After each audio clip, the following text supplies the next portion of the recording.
Individu ya yang kita rasakan, katakanlah kalau bahasanya sekarang nih toksik misalnya, Hmm, atau hmm, tidak layak lah dikatakan sebuah sahabat karena memang tidak memberikan sebuah dampak dukungan emosional ya, apalagi di masa-masa sulit.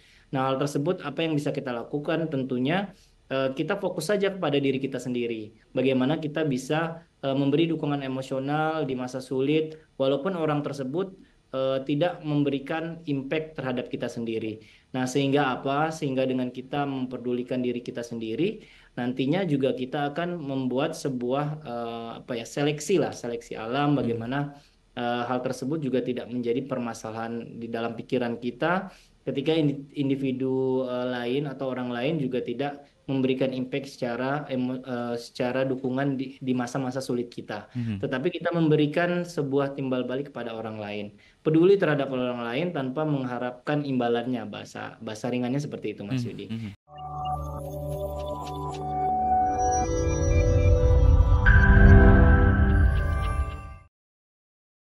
Nagita Cinta, izin bertanya Mas Febrian, bagaimana jejaring sosial dapat digunakan secara positif bagi semua orang untuk meningkatkan kesehatan mentalnya dan apa yang bisa dilakukan untuk meminimalisir dampak negatifnya?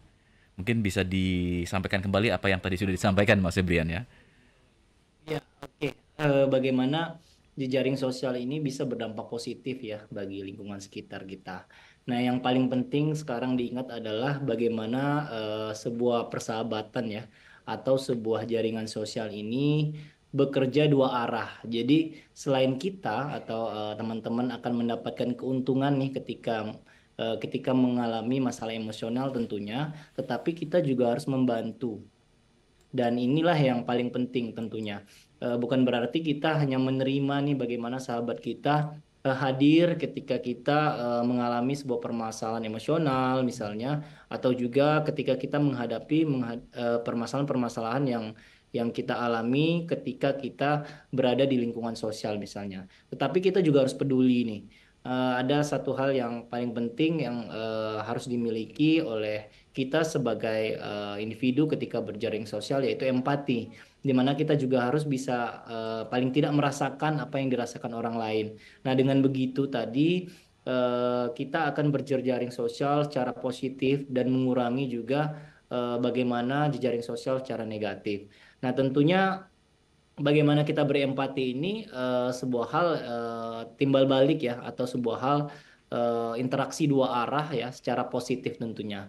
Tetapi juga bukan empati yang dalam tanda kutip negatif ya. Misalnya kita Mhm, berempati, oh ternyata kamu apa namanya, melakukan sebuah tindakan yang melanggar norma nih misalnya. mhm, Saya juga harus apa namanya, membantu nih misalnya karena sahabat, enggak seperti mhm, itu ya, konsepnya. mhm, Tentunya kita juga harus berempati ketika ada permasalahan-permasalahan sosial yang dirasa memang hal tersebut penting untuk kita.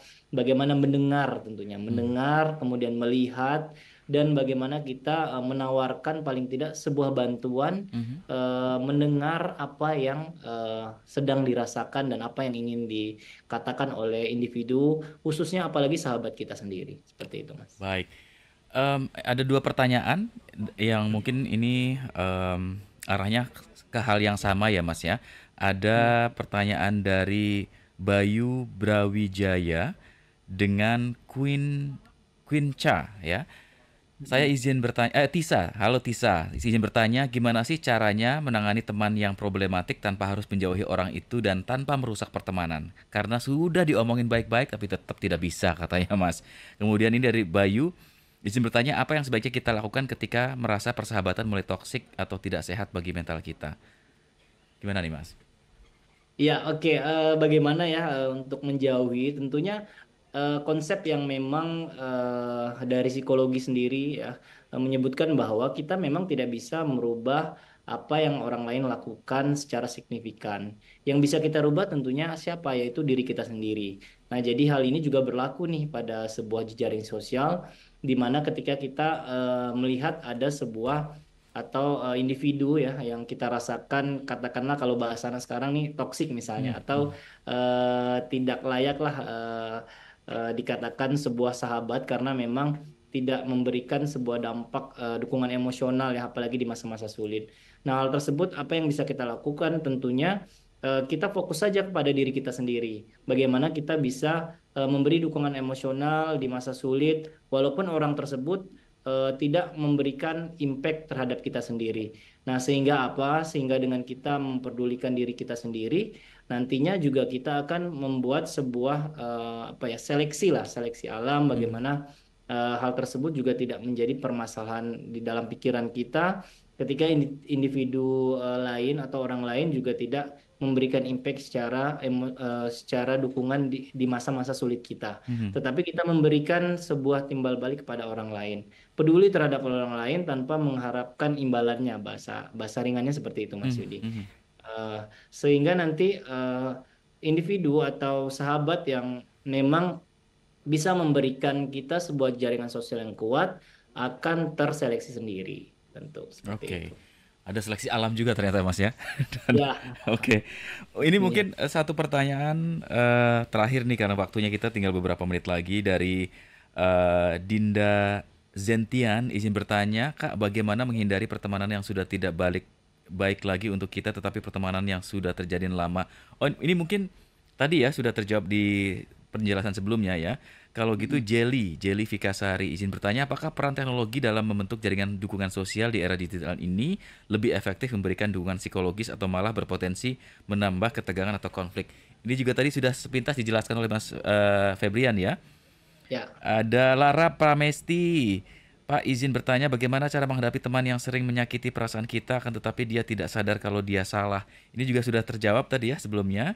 Mm. Em, Lydia Lestari, ini pertanyaannya lumayan ini nih Mas, general tapi apa namanya lumayan menjangkau banyak hal ya. Apakah ada strategi khusus untuk memperluas atau memperkuat jaringan dukungan sosial, Mas? Iya, oke. Untuk strategi khusus tentunya memang itu juga kita sesuaikan dengan kondisi kita sendiri ya. Tetapi ada sebuah tips yang mungkin sedikit saya singgung tadi ya. Hmm. Bagaimana kita bisa membuat sebuah jejaring sosial yang positif. Tentunya kita harus memperbanyak terlibat dalam aktivitas sosial. Nah, ini yang paling penting. Hmm. Di mana ketika kita bergabung dengan sebuah klub misalnya atau sebuah komunitas yang sesuai dengan minat kita dan juga dengan cara bertemu dengan orang-orang yang memiliki minat yang sama dan terlibat dalam aktivitas sosial itu tentu akan sangat efektif nih.